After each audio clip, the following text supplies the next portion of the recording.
Hi friends, welcome to our channel Joshvik Jhansi. And మన సంక్రాంతి అనగానే గుర్తొచ్చేది పిండి వంటలు.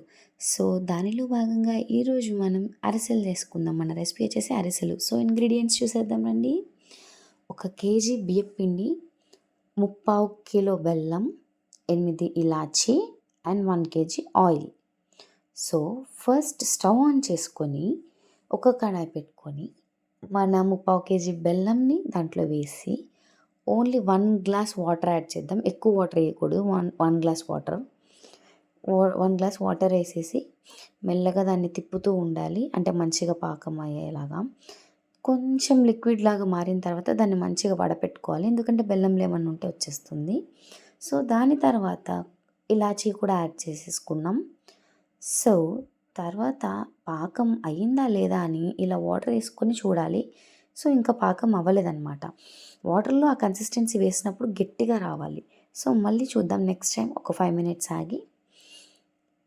సో ఆ కన్సిస్టెన్సీ ఎప్పుడైతే థిక్గా గట్టిగా ఉంటుందో అప్పుడు పాకం రెడీ అయినట్టు. సో అది థిక్ అయిందనమాట ఇప్పుడు. సో మన పాకం రెడీ అయిపోయింది. సో ఇలా గట్టిగా అయిన తర్వాత పాకం రెడీగా ఉన్నట్టులే అనమాట. సో ముందుగానే మనం ప్రిపేర్ చేసి పెట్టుకున్న బియ్యపు పిండిని మెల్లగా చిన్న చిన్నగా వేసుకుంటూ దాన్ని కలుపుకుందాం నీట్గా. అలా పిండి అంతా దాంట్లో వేసేసి కలుపుకుందాం. సో అంతా కలిపేసిన తర్వాత ఇలా రావాలి కన్సిస్టెన్సీ. మంచిగా మనం అరిసెలు ఇలా ఒత్తుకొని చేసుకునేలాగా రావాలి. సో దాని తర్వాత కడాయి పెట్టుకొని 1 కేజీ ఆయిల్ వేసుకుంటున్నాం.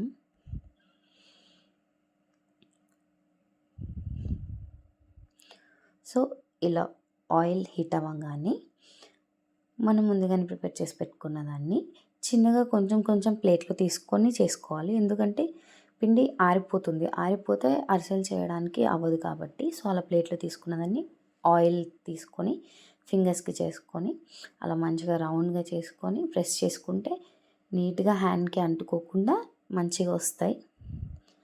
సో అలా ప్రెస్ చేసుకొని ఆయిల్లో ఫ్రై చేసుకుంటే ఎంతో టేస్టీ అండ్ మంచిగా మన పండగ ఫీల్ వచ్చే పిండి వంటలు రెడీ అండి. అరిసెలు రెడీ. సో అలా అయిన దాన్ని మంచిగా అలా అంటే ఎక్కువ ఆయిల్ లేకుండా అలా ప్రెస్ చేసుకుంటాం. సో అలా ప్రెస్ చేసుకొని చేసుకుంటే మన ఎంతో టేస్టీ అరిసెలు రెడీ.